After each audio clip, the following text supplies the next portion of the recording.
Hey, thank you for tuning in to Performance Anxiety. I am your host, Mark, and today we welcome Sarah Safai and Evan Taylor to the show.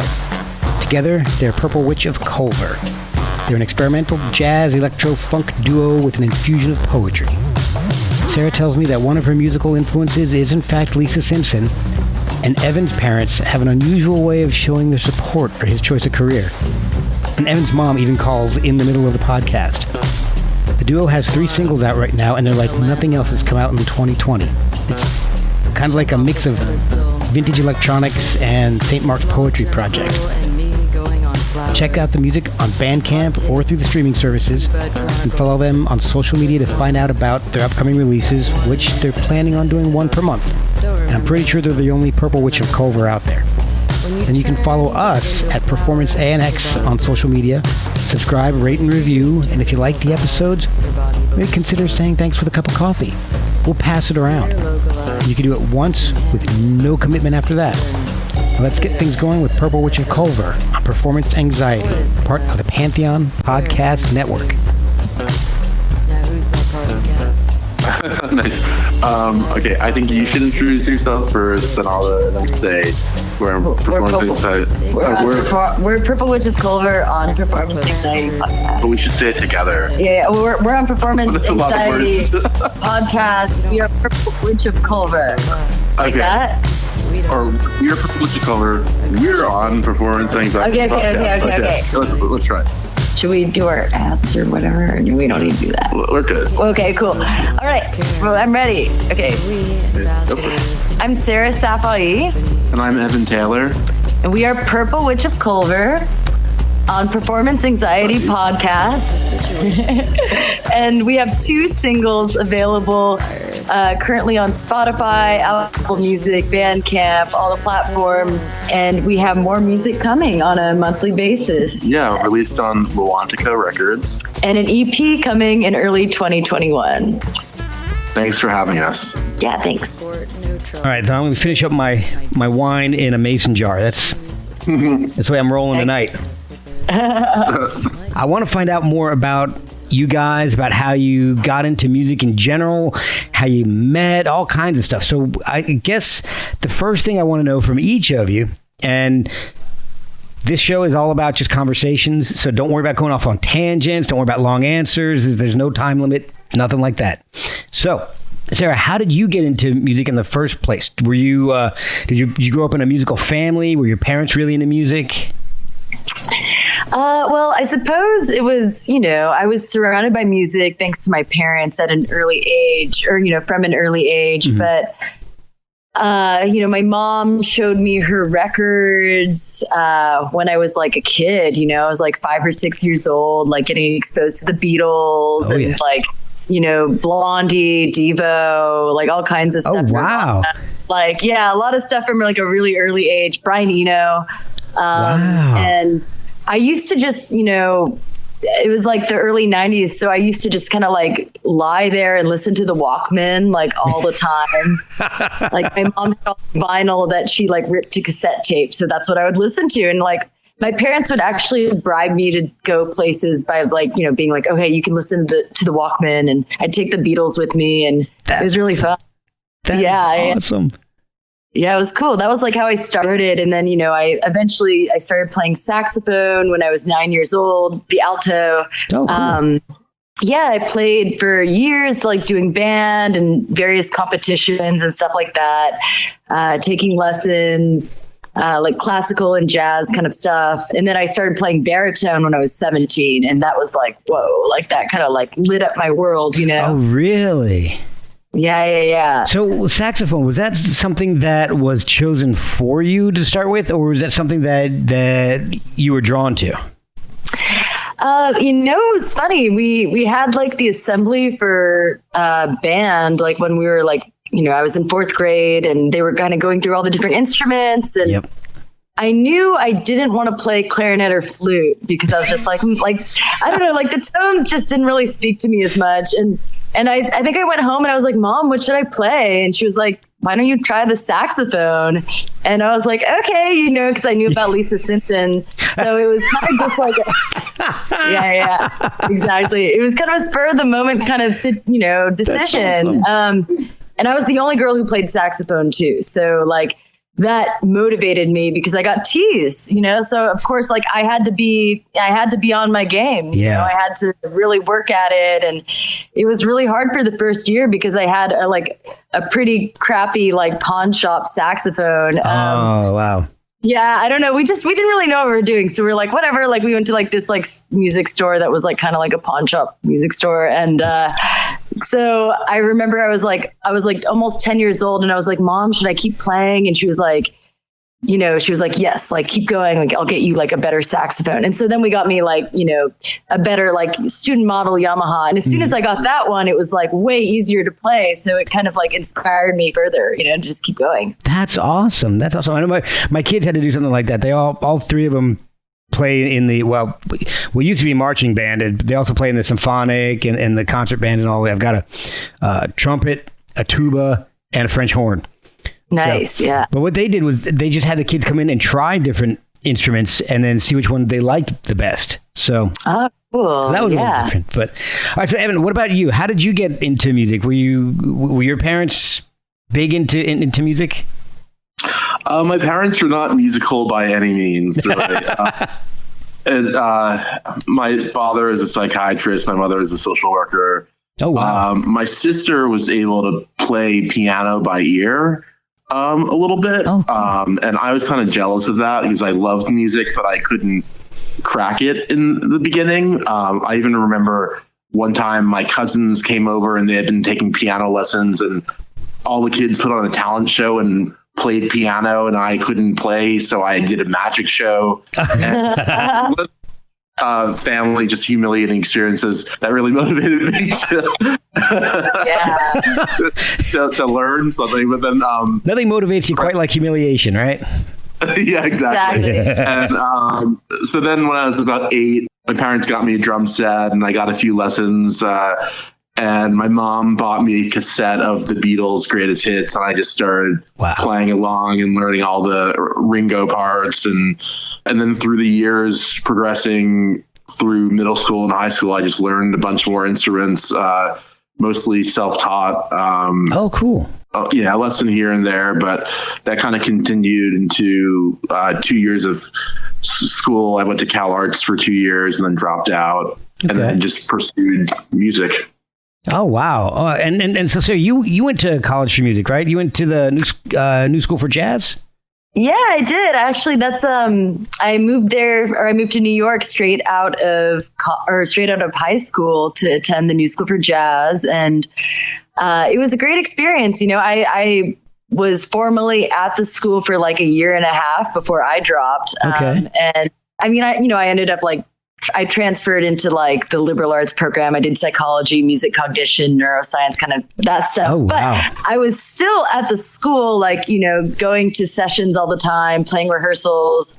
It was a really, really great way to get connected to the music community, the jazz community in New York.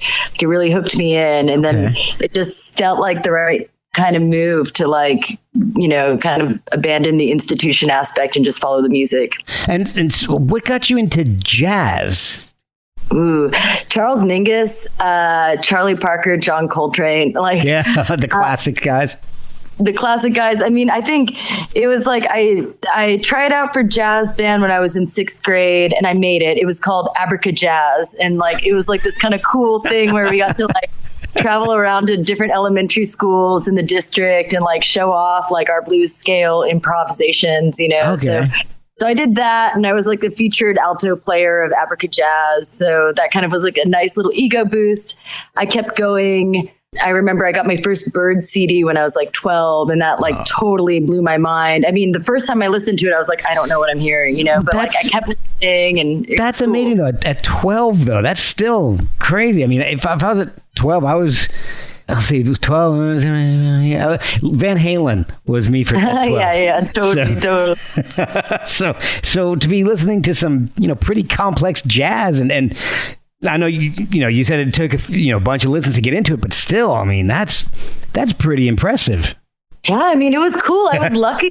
I was lucky to be exposed to that. My mom got me the CD, and then I think I started having lessons shortly after. And my lessons basically just comprised of me like improvising to different progressions and stuff, and just kind of getting into playing and like kind of like realizing how fun it was to play. That was like the important part of those early years. So before I got really serious. Okay, so Evan, what about you? Now, were you more of a jazz guy or funk guy? How did you get into something that's, because being self-taught, I'm not sure, is jazz something that you would gravitate to, or is it more, I imagine, I hear a lot of people saying that they're self-taught and then they end up in just your typical rock band.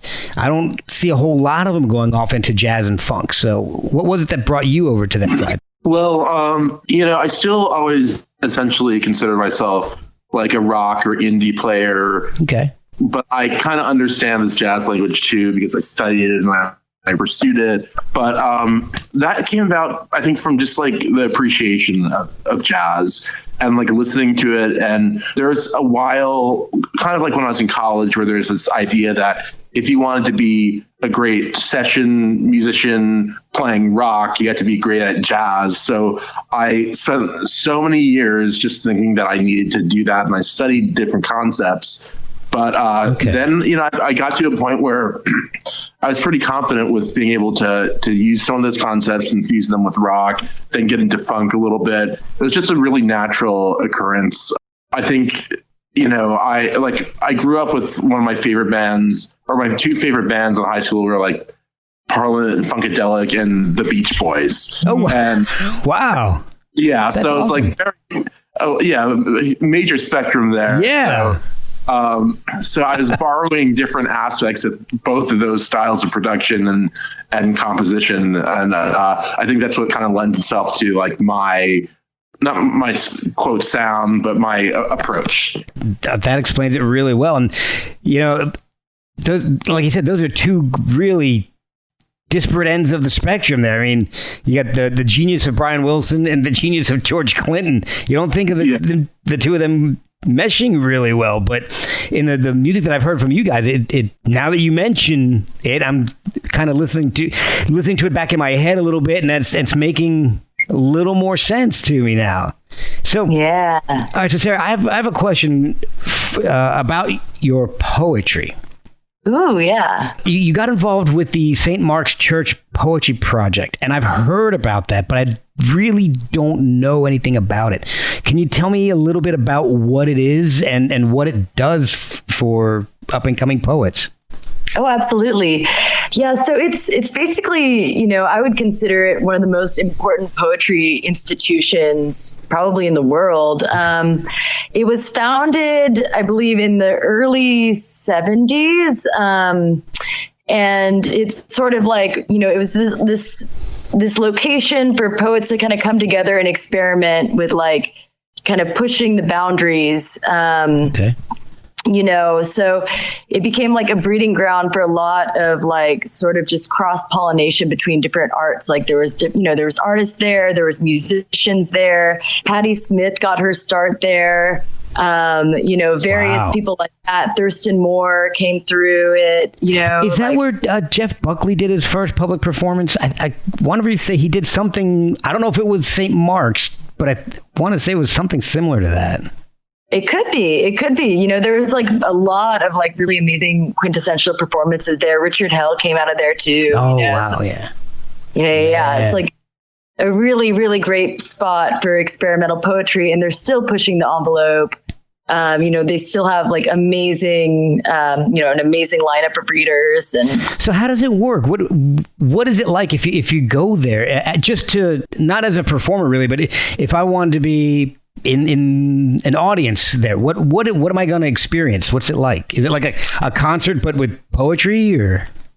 Yeah, I mean, there's certainly rock stars there, like there's the poetry rock stars. It kind of depends. Like, the biggest event they have is the New Year's Day festival, which is poetry all day. It's like 12 hours of poetry. Oh, wow. It's amazing. And I performed there a couple of years ago. It was awesome.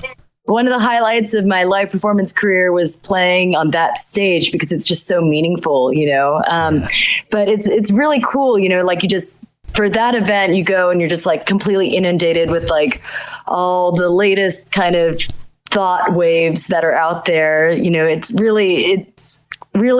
feels like such a privilege to have been involved in that organization. You know, and then of course they have the weekly poetry events as well. They have like Monday, Wednesday, Friday. Right now, due to the pandemic, I think they've shifted to like an online model, but you know, it was such a great way to just immerse myself in the poetry scene, because like you're sitting in the crowd and you're like, oh, there's Eileen Miles. Like Eileen Miles is like legendary poet. Right. Like there's everyone's still like it's a scene and like people are still coming. So you know? Big names will show up there still. It's not now. Are they going to be among the other performers, just kind of mingling around, or is it like a festival?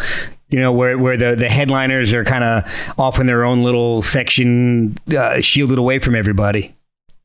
Oh, I mean, they totally mingle. Like, that's the cool thing about poets is that they're pretty down to earth, even if they are rock stars, you know, awesome. Like, and they're down to talk, you know, like if you're like, hey man, like that one, like, you know, that book you released, or like, oh, I found your chapbook from the 70s, you know, like they're always down to like have a conversation about that. You know, it's really cool. It's like, awesome. It's like the old, like East Village culture, like kind of preserved in one space. Oh, that's really cool. That's really awesome. Yeah.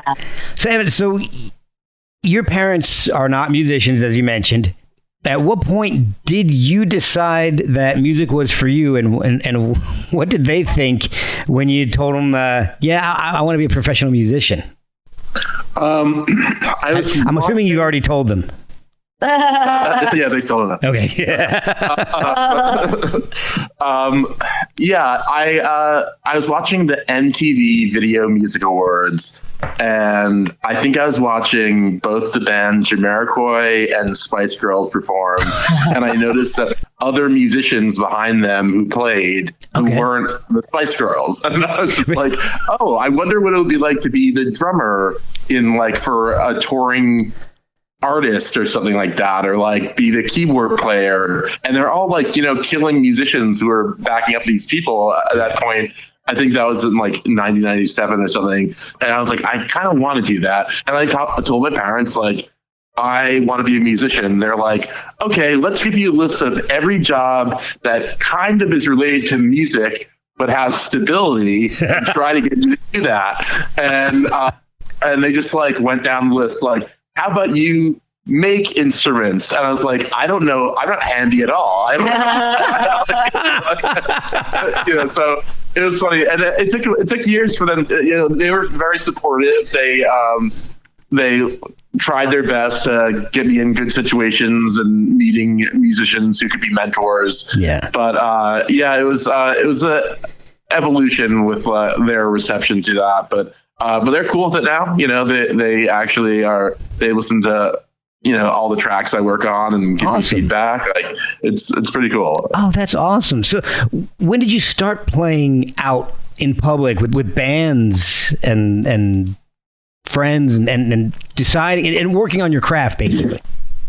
Well, basically, it was around when I was like 15 and people were doing a lot of like these kind of pop punk shows in church basements. Mm-hmm.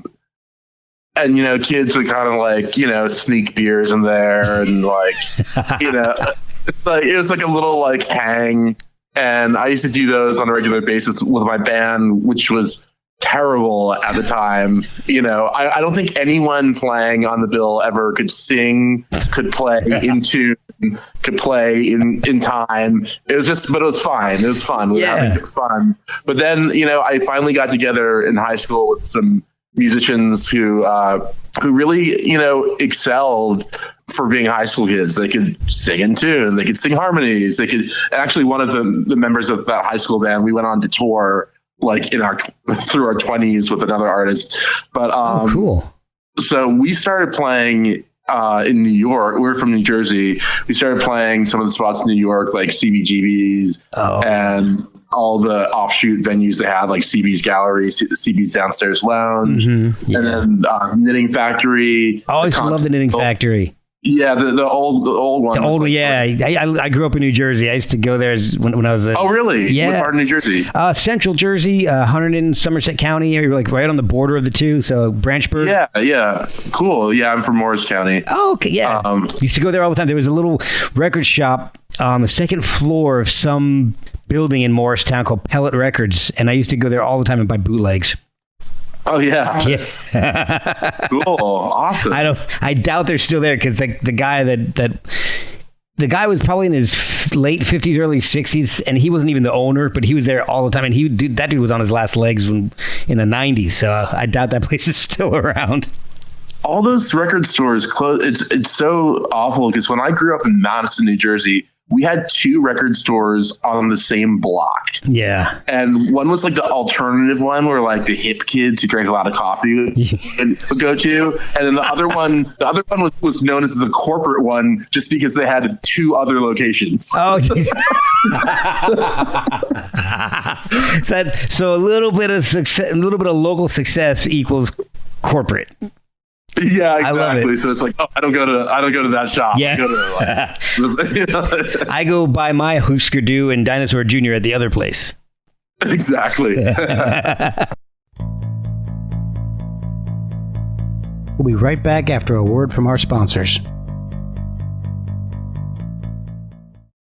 All right, so you're playing in New York. At what point you end up actually going out to LA, right, and hooking up with Parliament and Funkadelic? How did that all come about? I mean, is there what's the progression between playing in CBGBs and hooking up with those guys? Well, I started a record with Bernie Worrell from Parliament Funkadelic when I was in LA. That was the first record we did together. Then it kind of coincided with me moving back to New Jersey for a number of years, where Bernie lives. All those guys were from Jersey. Yeah. So we kind of started a live lineup from there, and I stayed in New Jersey for a few years and New York too, and we toured a lot, and I got to really meet interesting people and see how the rest of the country really looks and functions, which is I think just an amazing learning experience for anyone. Absolutely. Yeah, it's really important because you really learn the difference in lifestyle that some isn't just common knowledge to certain people who've lived on the coast, for instance. Yeah, exactly. And you grow up in New Jersey, or I've got friends out on the West Coast who spent, the majority of their lives in LA area, and it really helps you start to understand how this country works and how different everybody is. Exactly. Yeah. And so that was I think one of the biggest benefits, other than developing my musical skills by touring, was getting that really essential knowledge that dictates just how I think about the world now and the country at this moment. But so I did that for a few years and produced some records for Bernie, and then after I left the band to kind of pursue some other things, I spent about a few years in New York just freelancing as a side person musician. And then I realized that I wanted to get back into production, and I had a lot of contacts in LA already from being there before. Right. So I decided that was kind of the next stop. And that was about 3 years ago I moved. Yeah. Okay. Moved back. So Sarah, what brought you out to LA? Well, actually, it's funny because I moved here late January. I had a bunch of shows in February, various venues, with a few different bands from New York. And so my vision was I'm gonna, pursue live performance, continue to do that I had in New York. But then the pandemic hit. And so that was kind of funny. That's a 180-degree turn for you right there. Yeah, totally. So, but luckily, I don't know. Luckily I had sort of met some people pre-pandemic, in the scene, and that sort of helped me, later on down the line. I mean, I met Evan, luckily, in February. And how did you guys meet up? We met through a mutual collaborator, actually. Yeah. Oh, yeah. cool. So that was pretty cool. And then, Can you tell me who that was? Are you allowed? it's like a few different people we played in bands with in New York. Yeah. So you guys kept bumping into each other then? Yeah, we did. We kind of like, I remember we did sort of bump into we each kept other. running into each other. Yeah, different shows and things. And so that's how we sort of got to know each other in the beginning. And then we stayed in touch, through the duration of the pandemic. We would send each other ideas, like little voice memos. We'd talk about music, kind of our opinions on various things in the music world. And then it sort of evolved into a friendship. And then it was like June, July that we started actually like collaborating, like spending time in the studio.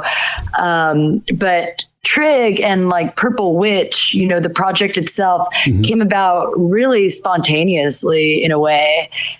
We just, we decided to cut a track, and it was like, a week later we had this thing. Wow. Step 1, get a landline.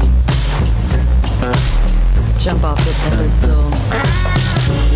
Is long-term cool and me going on flowers. Hot tapes, the Q-Bud Chronicles. This one. Don't remember the rest. When you turn it into a flower, your body believes you. It was pretty cool how it all came together. So the first single, it was Trig. Yeah. Was that well formed before you went to the studio, or was it a lot of improv, lyrically and musically? It was a complete experiment. Cool. We had no demos, or we didn't workshop anything. We kind of started with a groove and just trying to get a feel, and added some instruments on top of it, and everything was really spontaneous. It kind of came together in a few days, and then Sarah, I'll let you talk about the words. Yeah, I mean, it's funny. Originally, we thought it might be like a saxophone feature, and then it was like, and I was just playing stuff, and I was like, like I'm not sure what I'm going to do, like maybe I'll just improvise when I get there. But then like a couple days before the session, it like a light bulb went off in my head, and I was like, oh, like maybe, like I have all these words, like maybe I should do something with them. So like the day before and like the day of, I basically just like assimilated some of the poetry I'd been working on. Some of it is like a couple years old, like, some of it, there are fragments that I wrote when I was at my day job in Brooklyn, like suffering, so like, so then like, there, other fragments I wrote throughout the pandemic, and sort of it all came together in this like cohesive thing. And then day of, I just did it, and like we did it in one take. Wow. I didn't really have any like rehearsed vision for like exactly how I wanted it to go down. It just sort of flowed naturally when we were recording to tape. So that was pretty cool. That's awesome. Yeah, it was really fun. So instrumentally, is it just the two of you doing everything? Well, for this track, we really wanted like this dense percussion sound. So we had like, for the bed of the track, it's two drummers playing. I'm one of them. We had another drummer, and then percussionist, and we just recorded that for like the duration of the song without knowing where anything else was going to go. Wow. We just started with like a groove, and on the second track, it's just us playing everything. Yeah. But for the first one, we wanted to get a few other musicians involved. And just kind of have a little collective situation. Man, that's awesome. So, now the second song, Eulogy for a Sunbeam, was it improvised, done in one take, basically? How did that come about? Yeah. Yeah. You guys are looking at each other laughing. Done in one take. Oh my gosh. I mean, at least the vocals definitely where I remember. I mean, everything was. Everything, yeah. I mean, the whole. Oh, sorry, my phone. It's my mother calling, actually. Do you need to take it? Because no, that's okay. Okay. Mom, I'm in an interview. Yeah. I'm doing a podcast. You have no idea how important this is.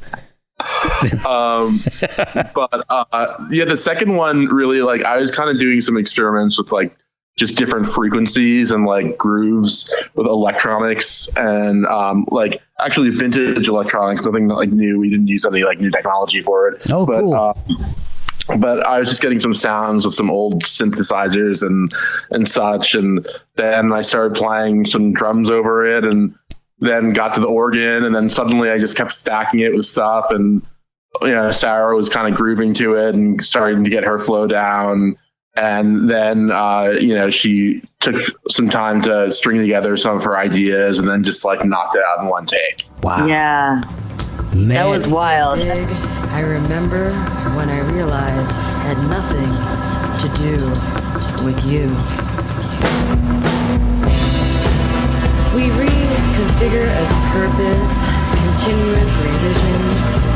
Where do you start? Where do I begin? All the emotion evaporated into flowers. All the rage, all those who come before. Writing speeches behind the scenes. This is the lifetime we've been waiting for. I'll tell you what, in listening to the songs, they don't sound like things that are just strung together and knocked off on the first take. It sounds really cohesive and really well thought out and put together. So that you guys did an amazing job on it. Thank you. I was blown away, and I, jazz doesn't come naturally to me. I'm a, right now I'm a mid to late 40s dude from New Jersey living in Virginia. Jazz isn't my favorite genre. I do listen to it, but I don't know a whole lot about it. Totally, yeah. So this, to me, if I get into it, then I think it's a success. So I think you guys succeeded really well on it. So congratulations from me, I get for whatever that's worth. But thank you. Yeah. Thank you. are you guys planning on making more? Are there more tracks in the can, or are you planning on writing more? And basically, I guess what I'm leading to is this these two tracks, are they leading up to a full length album or an EP maybe? Yeah, we're planning on an EP for early 2021. Awesome. And we're going to be releasing a song a month until then. We have, our next song is pretty much done almost, except for one last component and mixing, and we'll have that out next month. And then we're just kind of trying to keep a consistent schedule of releasing a song a month that's easy to digest. It's not inundating people with like content, because there's so much to think about these days that Yeah, well, that's one of the things with the pandemic that's been difficult, since nobody can really tour or play live. Everybody's working on live streaming or doing their own little projects and putting stuff out. So you've got to fight other artists releasing stuff constantly. So being consistent but not overwhelming, I think, is a really good way to go about doing that. Totally. Yeah. For sure. Are you planning on taking this stuff live when things start to open up and you can actually play out? Yes. Oh man, that was a good answer. Are you guys going to have to put together a band to do it, or can you guys do it on your own? We're going to put together a band and try to do as much of it live as possible. Yeah. It's just something about the energy of like a full band show is, for me, exciting and fun. And I think that we can, get some great musicians who can even add their spin to what we're already doing and enhance it live. I would love to see one of your shows, because I want to see how you guys pull some of this stuff off live, because one of my favorite things about seeing live shows is to hear how things differ in a live setting from in the studio with all the overdubs and overlays and mixing and mastering and all that. And then, hearing somebody do something that's has so many layers, and hearing how they translate that into a live environment. And I'm really, really anxious to hear how you guys do that, because you guys have a lot of layers in the music. Yeah. It'll be really cool to, fun to arrange. Yeah, and that's your thing, man. That's kind of your forte right there. Yeah. Are you planning on doing this long term, or is this something between bands for you guys? I think we intend on keeping it going and still pursuing other projects as, independent producers and musicians, but it's still kind of our home base is this project. Good. I like it because I like what I'm hearing from you guys. Now, how did you guys come up with the name Purple Witch of Culver? Ooh, fun question. Okay. So Purple Witch is sort of this motif in my life, like for the last 6 or 7 years. It started as a Halloween costume. Like every year I would be like a different iteration of a purple witch, some kind of different, different shade of purple wig and an outfit, like the whole thing. Like I was always some kind of purple witch, and it sort of started to become one of my identities. And like a lot of my friends just kind of know that about me. So it was funny because we were talking about band names and Purple Witch came up, and then Evan, who is apparently a historian of The Wizard of Oz, brought up that it was filmed in Culver City, which is near us, relative, since we're in LA. So then we were like, Purple Witch of Culver. And I think, we really dig the symbolism of the witch in The Wizard of Oz. That was the good witch and the bad witch.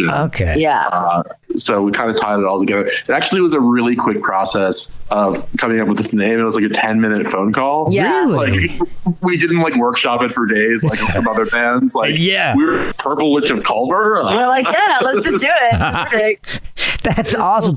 Because for so many bands that have come on this show, that's the hardest part, is finding a name that everybody agrees on and that's not already taken. Yeah, exactly. But I don't know anybody else that's come up with Purple Witch of Culver. So that's yeah. So is the Purple Witch a good witch or a bad witch?